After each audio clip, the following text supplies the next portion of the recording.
Assalamualaikum warahmatullahi wabarakatuh. Hamdan wa syukran lillah. Salatu wa salaman ala rasulillah. Amma ba'd. Pertama-tama, mari kita panjatkan rasa puji syukur kita atas kehadirat Allah Subhanahu wa Ta'ala.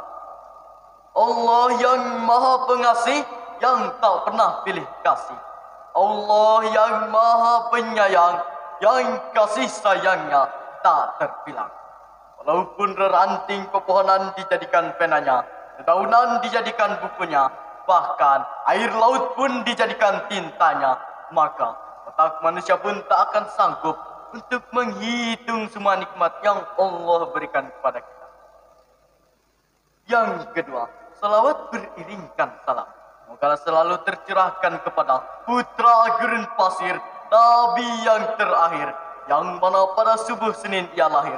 Patung-patung di sekitar Ka'bah jatuh terjungkir. Siapa lagi kalau bukan Nabi Allah Muhammad sallallahu alaihi wasallam. Dewan Hakim yang arif lagi bijaksana, serta hadirin wal hadirat, sebangsa dan setanah air yang kami banggakan. Menurut Lembaga Keuangan Swiss, pada tahun 2017, Indonesia merupakan negara keempat terburuk di dunia setelah Rusia, India, dan Thailand dalam hal kesenjangan antara orang kaya dan orang miskin. Sehingga 1% saja orang terkaya di Indonesia sama menguasai 49,3% kekayaan nasional. Tapi sebaliknya, katakan kemiskinan di negara ini masih cukup tinggi. Berdasarkan data Badan Pusat Statistik, pada bulan Maret 2018, dapat 25,95 juta jumlah orang miskin yang ada di Indonesia. Bukankah kemiskinan sama mengakibatkan kebodohan? Bukankah kemiskinan sama mengakibatkan keterbelakangan? Bukankah kemiskinan sama mengakibatkan kejahatan? Bukankah kemiskinan sama mengakibatkan kekufuran? Bahkan kemiskinan bisa menghantarkan negeri ke jurang kehancuran. Apakah kita rela hadirin negeri tercinta ini hancur tersungkur disebabkan kemiskinan dan ketimpaan sosial? Tentu tidak, hadirin. Lalu bagaimanakah pandangan Islam dalam mengatasi masalah seperti ini? Sebagai jawabannya, maka pada kesempatan kali ini kami akan membawakan syarahan yang berjudul Zakat dan Kesejahteraan Umat dengan landasan Al-Quran Surah An-Nur ayat 56 yang berbunyi, A'udzu billahi minasyaitonir rajim.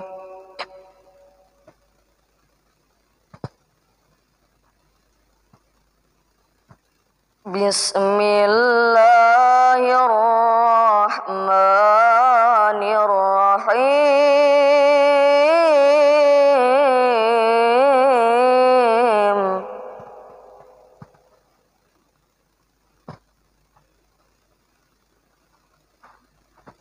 Wa aqimus salata wa atuz zakata wa ati'ur rasul.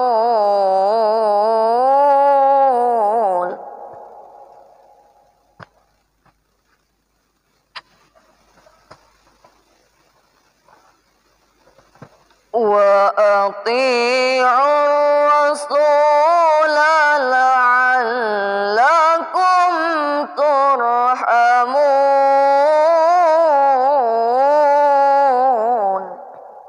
Aku berlindung kepada Allah dari godaan-godaan syaitan yang terkutuk. dengan menyebut asma Allah yang maha pengasih lagi maha penyayang. Dan laksanakanlah salat, tunaikanlah zakat, serta taatlah pada Rasul Muhammad agar kamu diberi rahmat. Ma'asyiral muslimin rahimakumullah. Pada ayat tadi terdapat kalimat wa aqimus salata wa atuz zakah wa atiur rasul la'allakum turhamun. Ai aqimus salawatil khamsah wa atuz zakata amwalikum wa atiur rasul fil hukmi likay turhamun wala tu'adzabun. Artinya, sempurnakanlah salat 5 waktu, berikanlah zakat harta kalian, serta taatlah kepada Rasulullah dalam setiap hukum-hukumnya, agar kalian diberi rahmat dan tidak disiksa. Demikian tafsiran Syekh Ibnu Abbas dalam kitab Tanwirul Mikbas halaman 222. Lalu, apa yang dimaksud dengan zakat? Dr. Yusuf Kordowi dalam bukunya Hukum Zakat halaman 34 menjelaskan, secara bahasa, zakat berarti bersih, berkah, tumbuh dan terpuji. Sedangkan secara istilah, zakat adalah sejumlah harta tertentu yang diwajibkan oleh Allah untuk diberikan kepada orang-orang yang berhak menerimanya. Timbul pertanyaan hadirin, bagaimanakah usaha pemerintah kita dalam mewujudkan gerakan sadar zakat? Sebagai jawabannya, mari sama-sama kita mengucap syukur. Alhamdulillah. Karena pemerintah kita telah memberi perhatian yang serius tentang masalah zakat, yakni dengan diterbitkannya Undang-Undang Nomor 23 Tahun 2011 tentang pengelolaan zakat dan Peraturan Pemerintah Nomor 14 Tahun 2014 tentang pelaksanaan Undang-Undang Zakat, ditambah dengan Instruksi Presiden Nomor 3 Tahun 2014 tentang optimalisasi pengumpulan zakat bagi kementerian dan lembaga negara, pemerintah daerah, badan usaha milik negara dan daerah melalui Badan Amil Zakat Nasional. Sehingga dengan adanya anjuran sadar zakat, diharapkan ekonomi umat semakin kuat, kesejahteraan rakyat semakin meningkat, pemerataan pembangunan tidak tersendat, bahkan negara pun akan menjadi aman dan penuh rahmat. Namun sayang hadirin, di negeri tercinta ini masih banyak umat Islam yang belum sadar membayar zakat. Menurut hasil penelitian yang dilakukan oleh Basnas dan IPB, potensi zakat nasional tahun 2017 mencapai 271 triliun rupiah. Namun realisasinya hadirin hanya menyentuh 5,2 triliun saja. Artinya hanya 1,9% umat Islam yang baru sadar membayar zakat. Padahal uangnya berlipat, tapi pelitnya laksana gurun bermental bejat yang tak peduli dengan nasib kaum melarat yang hidupnya hampir sekarat. Jika kondisinya seperti itu, bukan pemerataan ekonomi yang kita dapat, hanya akan timbul Kalimantan Timur ya Kalimantan Timur, Kalimantan Barat ya Kalimantan Barat, yang makmur tambah makmur, yang melarat semakin melarat. Betul. Padahal Ibnu Abbas berkata bahwa baginda Rasulullah sallallahu alaihi wasallam bersabda, Laisal mu'min allazi yashba'u wa jaruhu ja'iun ila jambi. bukan seorang mukmin Orang yang hidupnya kenyang sendirian, sedangkan tetangga-tetangganya merintih kelaparan. Lalu, pada siapakah zakat harus diberikan? Sebagai jawabannya, mari sama-sama kita renungkan firman Allah dalam Al-Quran, surah At-Taubah ayat 60.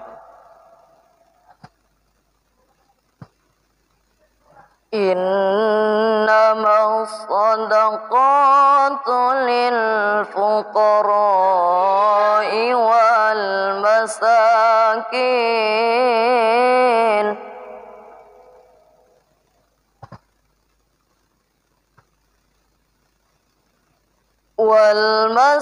والمساكين والعاملين عليها والمؤلفة قلوبهم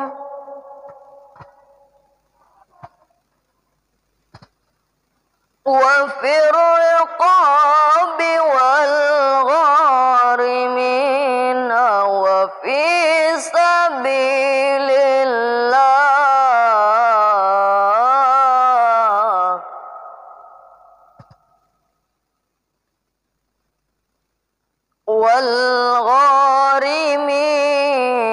وفي سبيل الله وابن السبيل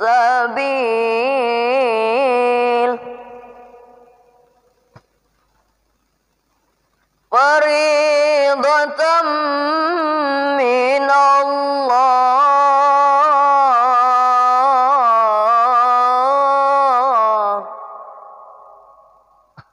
والله عليم حكيم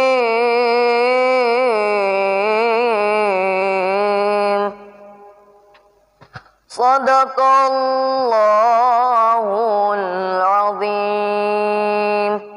Sesungguhnya zakat-zakat itu hanyalah untuk orang fakir, orang miskin, pengurus-pengurus zakat, para mu'allaf yang dibujuk hatinya untuk memerdekakan budak, untuk membebaskan orang yang berhutang, untuk orang yang berjuang di jalan Allah, serta untuk orang yang sedang dalam perjalanan sebagai kewajiban dari Allah.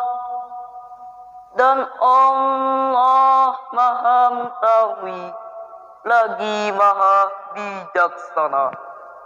Maha benar Allah atas segala firman-firman-Nya. Ma'asyiral muslimin rahimakumullah.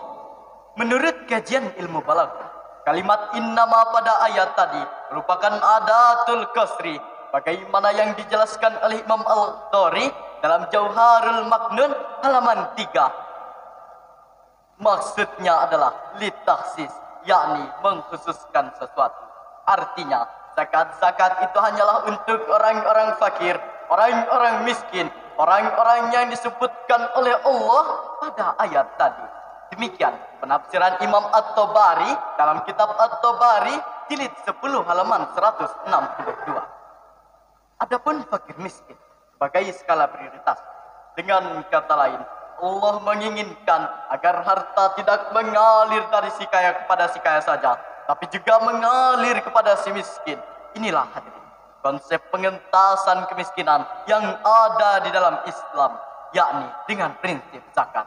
Oleh karena itu, kami menghimbau hadirin wal hadirat sebangsa dan setanah air, seiman dan sekeyakinan, Marilah berzakat, tinggalkan maksiat, utamakan semangat untuk menuju negeri yang penuh manfaat.